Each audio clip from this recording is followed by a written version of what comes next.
The agenda I will lay out this evening is not a Republican agenda or a Democrat agenda. It's the agenda of the American people. So plenty of talk about unity and bipartisanship. Question is, will that last? From the economy to the border wall, much of what Trump was saying tonight treads on familiar ground. But he's also making news, announcing his next meeting with North Korea's Kim Jong-un in Vietnam at the end of the month. Paul Hunter has been watching the address, joins us now from Washington. So, Paul, what's been the takeaway here? Yeah, well, Donald Trump's been under pressure to take a different approach when it comes to the seriously divided politics in this country.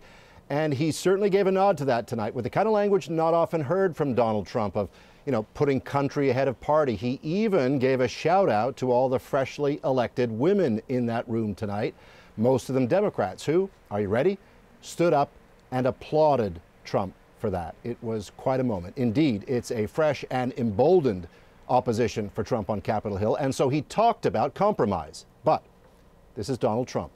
And so compromise doesn't necessarily include him not getting his way on a variety of issues. At one point, he framed it by, if you want a thriving America, you got to give a little.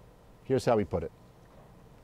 An economic miracle is taking place in the United States, and the only thing that can stop it are foolish wars, politics, or ridiculous partisan investigations.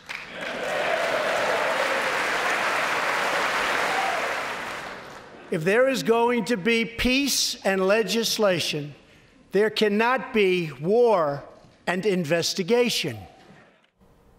Unite at home, his way, he said, to defeat enemies abroad.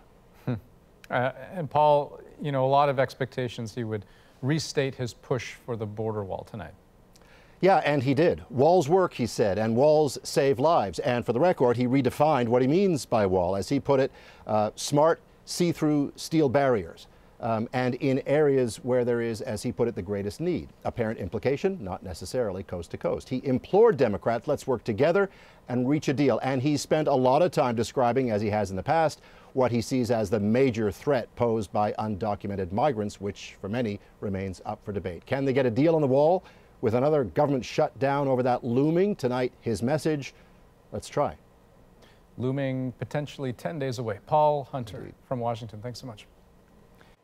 Now, following Trump's address, the Democrats then had their chance to speak. Typically, the party uses the response to highlight a rising star. And tonight, it was Stacey Abrams who ran for governor in Georgia. She made history as the first black woman to give a response to the State of the Union, and she shared a very different vision of America.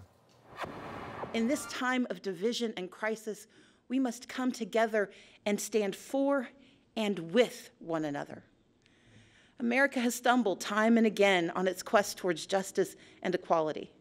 But with each generation, we have revisited our fundamental truths, and where we falter, we make amends. Now, whether you're talking about what Democrats or Republicans say, there's also the question of who's been invited to listen, and every choice is political.